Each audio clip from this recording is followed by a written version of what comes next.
Hello students, parabola के पिछले दो वीडियो लेक्चर में मैं आप लोगों से पैराबोला के बारे में कि पैराबोला का बेसिक इन्फॉर्मेशन क्या होता है, फोकस क्या होता है, डायरेक्ट्रिक्स क्या होता है, फोकस वर्टेक्स दिया हो तो पैराबोला की इक्वेशन क्या निकालते हैं, तरह तरह की सिचुएशन हम देख चुके हैं। बहुत सारे क्वेश्चंस भी हम देख चुके हैं। अपने पिछले लेक्चर में मैंने बहुत अच्छे अच्छे क्वेश्चंस आप लोगों से शेयर किए थे। अगर आप लोगों ने ना देखे हों तो आप इस वीडियो लेक्चर से पहले उस वीडियो लेक्चर को जरूर देखें। तो अब हम पैराबोला को आगे बढ़ाते हैं थोड़ा। अब पैराबोला में आगे हमारे पास आता है क्या, position of a point respect to parabola. तो आप लिखिए position of point with respect to parabola. अब what is this position of a point with respect to parabola. जैसे हमारे पास एक पैराबोला होता है कि भाई ये हमारे पास एक पैराबोला है, ठीक। अब ये एक पैराबोला है और हमारे पास कोई एक पॉइंट है P x1 y1। Let's say हमारे पास स्टैंडर्ड पैराबोला है s, मैं इसकी इक्वेशन बोल देता हूँ y square minus 4ax is equal to 0। ये मेरे पास पैराबोला की इक्वेशन है। एक पॉइंट है मेरे पास p x1 y1 जिसके बारे में मैं डिस्कस करना चाहता हूँ कि उसकी पोजीशन क्या होगी। अब पोजीशन डिस्कस करने से पहले हमें यह पता होना चाहिए कि भाई इस पैराबोला के लिए कौन सा रीजन तो इनसाइड है, कौन सा रीजन आउटसाइड है, ठीक है। तो जो ये रीजन होता है, ये जहां पे इसका फोकस होता है, ठीक, ये रीजन होता है इनसाइड, कि this region is known as inside. ये पूरा का पूरा रीजन हम आगे बढ़ाते जाएंगे तो ये पूरा का पूरा रीजन क्या है, इनसाइड। ये जो रीजन है ये रीजन क्या है, आउटसाइड, कि this region will be outside, ठीक बात। और ये हमारे पास क्या है, ऑन द पैराबोला। अब जैसे हमारे पास कोई पॉइंट P है x1 y1, जैसे मान लेते हैं वो अंदर है कि P है x1 y1 और ये पॉइंट जो है वो हमारे पास अंदर है। हम इसकी पोजीशन देखना चाहते हैं कि इसकी पोजीशन के लिए आखिर हमारे पास कंडीशन क्या निकल कर आने वाली है। अब इसके लिए मैं ऐसा करता हूँ, एक पॉइंट यहाँ ले लेता हूँ Q, ठीक। इस Q पॉइंट को मैं अगर लेता हूँ तो इसका x कोऑर्डिनेट तो x1 ही रहेगा, y कोऑर्डिनेट में y2 मान लेता हूँ, ठीक, कि भाई इसका y कोऑर्डिनेट मैंने क्या मान लिया, y2, सही बात। अब यहाँ पे ये x1 y1 है, ये x1 y2 है, y1 इतना है, y2 इतना है, ठीक है। अब ये बताओ y1 इतना है, y2 इतना है, तो कौन बड़ा होगा, y2 स्क्वायर बड़ा होगा या y1 स्क्वायर बड़ा होगा। भाई पक्की बात है, ये छोटा है ये बड़ा है, तो कौन बड़ा होगा, y2 square is greater than y1 square. भाई अगर नेगेटिव में भी होता तो मैं तब भी इस तरह से कंपेयर करता, तो इसलिए मैंने स्क्वायर ले लिया कि भाई मान लो पॉइंट इधर होता, मैं इधर पॉइंट लेता तो y1 ये यहाँ होता और y2 यहाँ होता, तो भी y2 स्क्वायर किससे बड़ा होता, y1 स्क्वायर से बड़ा होता। अब y2 स्क्वायर y1 स्क्वायर से बड़ा है, ये हमारे पास आ गया। अब x1 y2 इस पैराबोला के ऊपर पॉइंट है, तो वो डेफिनेट बात है कि पैराबोला की इक्वेशन को सेटिस्फाई करेगा। इसका मतलब y2 square minus 4ax1 should equal to 0। तो y2 स्क्वायर की वैल्यू को मैं लिख सकता हूँ 4ax1, तो इसकी जगह मैंने लिख लिया क्या, 4ax1 should greater than y1 square. तो y1 स्क्वायर माइनस 4ax1, इसको मैं उधर ले गया, दैट शुड लेस देन 0। ये हमारे पास क्या आ गया, 0 से छोटा हो गया। तो y1 square minus 4ax1 should less than 0, इस एक्सप्रेशन को मैं बोलता हूं S1। क्या बोलता हूं, S1। तो S1 नेगेटिव है तो पॉइंट P इनसाइड, कि S1 अगर नेगेटिव है तो पॉइंट P हमारे पास क्या होगा, इनसाइड होगा in case of this parabola. If S1 is negative then point P will be inside, ठीक। अब S1 नेगेटिव है तो इनसाइड आ रहा है, तो अगर S1 पॉजिटिव हो गया, S1 इज पॉजिटिव हो गया तो पॉइंट P क्या हो जाएगा, आउटसाइड, कि पॉइंट P लाई आउटसाइड, ठीक है। If S1 is negative point P is inside, if S1 is positive point P is outside. और इफ S1 इज 0, और अगर हमारे पास S1 0 है तो पॉइंट P कहां पर है, पैराबोला के ऊपर है। बहुत ही लड्डू चीज है ये, कोऑर्डिनेट ज्योमेट्री की सबसे आसान चीजों में आती है कि S1 अगर नेगेटिव है पॉइंट P अंदर है, S1 अगर पॉजिटिव है पॉइंट P बाहर है, और S1 अगर 0 है पॉइंट P पैराबोला के ऊपर है, ठीक बात। अब देखो इसे हम क्रॉस वेरीफाई भी कर सकते हैं। अब देखो मैंने कहा था ये जो फोकस है, फोकस हमेशा पैराबोला के अंदर है। तो a,0 के लिए ये जो हमारे पास y1 स्क्वायर माइनस 4ax1 है, ये नेगेटिव आना चाहिए था। तो a,0 रखा, ये हो गया 0 माइनस 4a स्क्वायर। तो माइनस 4a स्क्वायर कैसा है हमारे पास? नेगेटिव। तो a,0 के लिए हमारे पास कैसा आ रहा है? ये नेगेटिव आ रहा है। समझे बात? तो इसे हम इसी तरह किसी और पैराबोला के लिए लगा सकते हैं कि फोकस को देखो कि फोकस के लिए जो S1 की वैल्यू है वो हमारे पास क्या आ रही है। फोकस के लिए अगर वो नेगेटिव आ रही है तो जिसके लिए नेगेटिव होगा वो पॉइंट कहाँ होगा? अंदर होगा, और जिसके लिए पॉजिटिव होगा वो पॉइंट कहाँ होगा? बाहर होगा। अब आप एक क्वेश्चन लिखें फटाफट इसमें कि पोजीशन ऑफ पॉइंट के ऊपर, जैसे हमारे पास एक पैराबोला दे रखा है y square is equal to 8x, ये हमें पैराबोला दे रखा है। ठीक, अब मैं कहता हूं discuss the position of the point 2,3 and -1,4, कि भाई इन दोनों पॉइंटों की पोजीशन को डिस्कस करो। ये बहुत ही लड्डू सा क्वेश्चन मैंने दिया है कि हमारे पास ये जो दो पॉइंट हैं, इन दोनों पॉइंटों की हमें पोजीशन को डिस्कस करना है। अब इन दोनों पॉइंटों की पोजीशन को डिस्कस करना है 2,3 और 1,-4। तो इसके लिए मैं S1 देखूं, इसके लिए S1 क्या होगा? y square 9 minus 4ac, 8 into 2 16। ठीक है, तो ये हो गया -7। तो S1 नेगेटिव आ गया, तो ये पॉइंट P कहाँ है? इनसाइड, कि दिस विल बी इनसाइड। ये हमारे पास कहाँ होगा? इनसाइड होगा। इसकी बात करते हैं -1,4 के लिए। -1,4 के लिए y स्क्वायर कितना होगा? y स्क्वायर होगा 16 माइनस 4ax1, तो +8 हो जाएगा, है ना। तो 16 + 8 मतलब पॉजिटिव आ गया।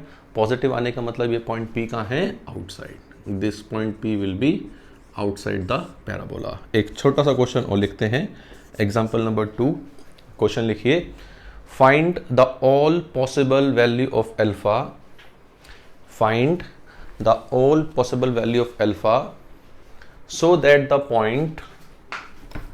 that the point alpha plus 1 comma alpha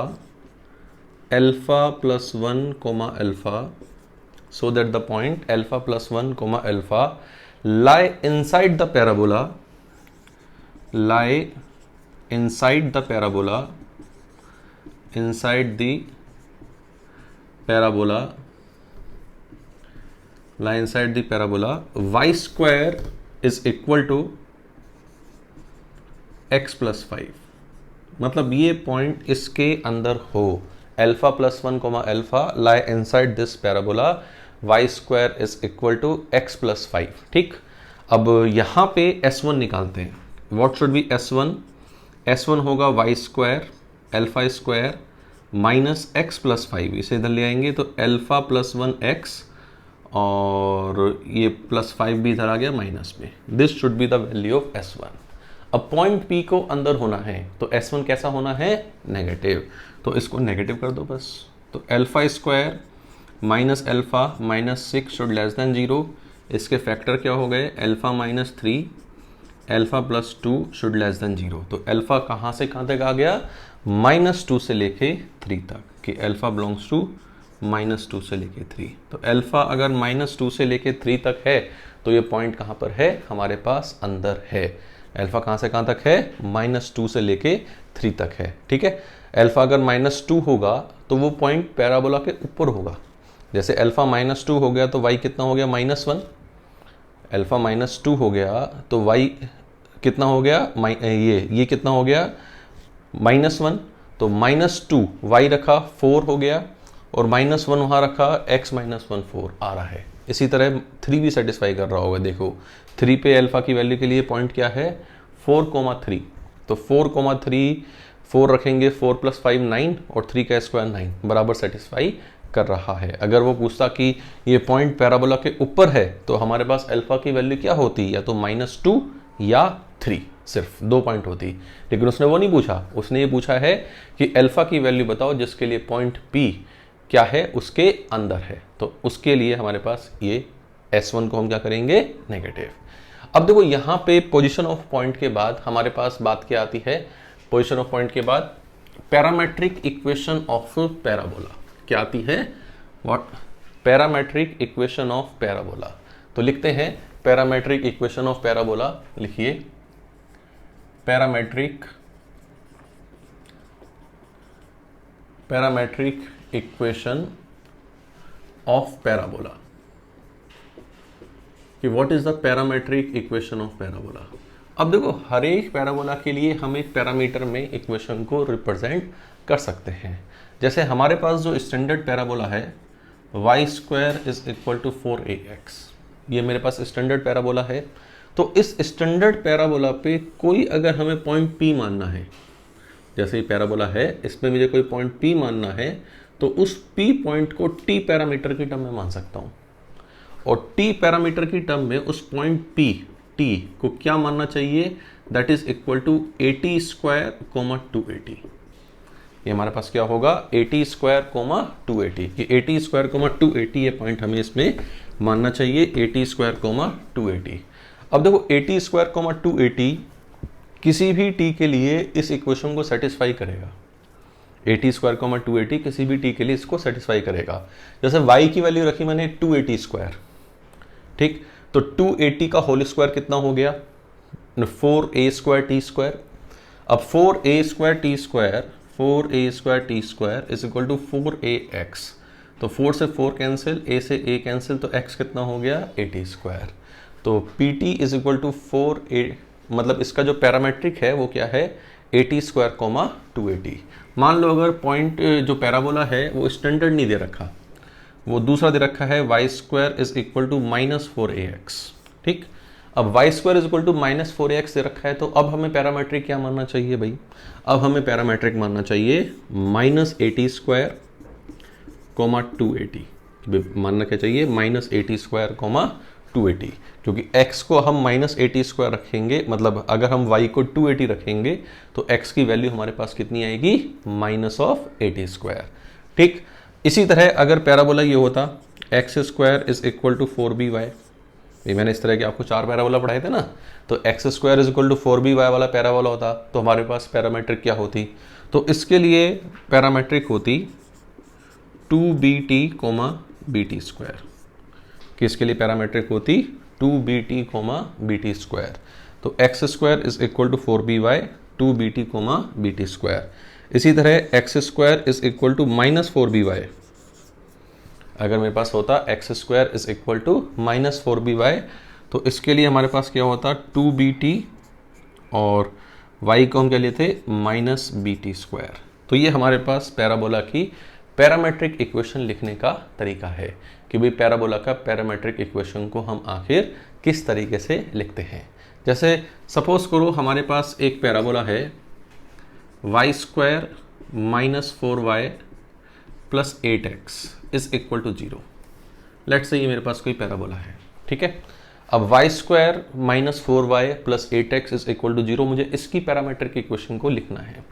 अब इसकी पैरामेट्रिक इक्वेशन लिखोगे सर इन चारों में से तो कोई है नहीं है, तो भैया इसे ओरिजिन शिफ्टिंग वगैरह लगा के उस फॉर्मेट में बनाओ, मैंने आपको ये तरीका पहले सिखाया है। तो y² -4y + 4 + 4, दोनों साइड सॉरी +4 -4, 4 ऐड किया -4 कर दिया, ये कितना हो गया y -2 का होल स्क्वायर, ये कितना हो गया y -2 का होल स्क्वायर। इसको हम इधर ले गए -8x + 4, ये कितना हो गया -8x + 4, -8 कॉमन ले लिया तो -8x - 1/2, -8x - 1/2, ठीक बात। अब देखो इसे हम y मान सकते हैं, तो y² is equal to -8x, इसे हम x मान लेते हैं। अब इसकी parametric equation y² is equal to -8x कौन सी कैटेगरी है, ये वाली कैटेगरी है, y² is equal to -4ax।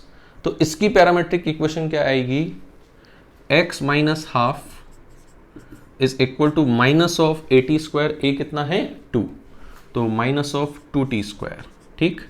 इसी तरह y - 2 is equal to what 280, a कितना है 2 इज इक्वल टू 4t, तो पैरामेट्रिक आ गई ½ -2t², ठीक, और y कितना आ गया 2 + 4t।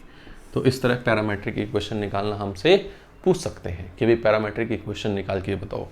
पैरामीट्रिक इक्वेशन का बहुत रोल है भाई, बहुत सारे रिजल्ट हैं जो हमें पैरामीटर में याद करने पड़ते हैं, तो इसलिए पैरामीट्रिक इक्वेशन फटाफट निकालना आना हमें चाहिए। जैसे एक क्वेश्चन और करते हैं, फाइंड इक्वेशन ऑफ पैराबोला।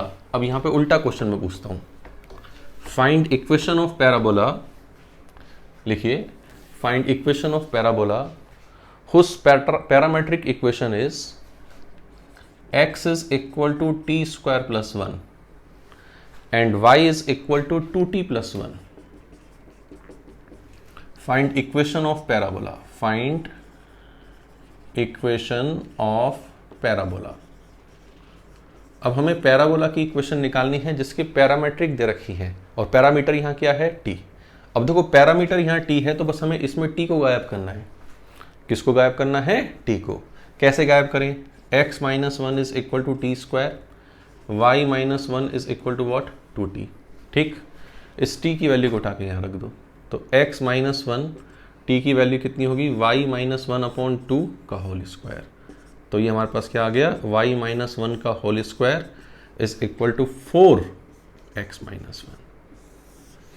ये हमारे पास क्या हो गया? पैराबोला की इक्वेशन आ गई। This is the equation of what? Parabola. ठीक है, तो हमारे पास इस लेक्चर में मैंने दो बातें सिखाई हैं आपको। एक तो क्या सिखाई है? पोजीशन ऑफ पॉइंट, कि भाई किसी पॉइंट की पोजीशन हम कैसे डिस्कस करते हैं। तो पोजीशन ऑफ पॉइंट में ये जो रीजन है, ये रीजन कौन सा है? इनसाइड। ये रीजन कौन सा है? आउटसाइड। जो पैराबोला का फोकस है वो पैराबोला के अंदर होता है, तो उस फोकस को S1 में रख के देख लो, उस फोकस को S1 में रख के देख लो। If S1 generally y square is equal to 4x के लिए S1 नेगेटिव आएगा। If S1 is negative, point P is inside, S1 is positive, point P is outside. ठीक बात। और दूसरी चीज मैंने आपको सिखाई पैरामेट्रिक इक्वेशन, कि भाई पैराबोला की पैरामेट्रिक इक्वेशन को हम कैसे निकालते हैं। ठीक, तो पैरामेट्रिक और पोजीशन ऑफ पॉइंट इस लेक्चर में इतना ही। आगे की बातें मैं अपने अगले वीडियो लेक्चर में शेयर करूंगा। Thank you very much.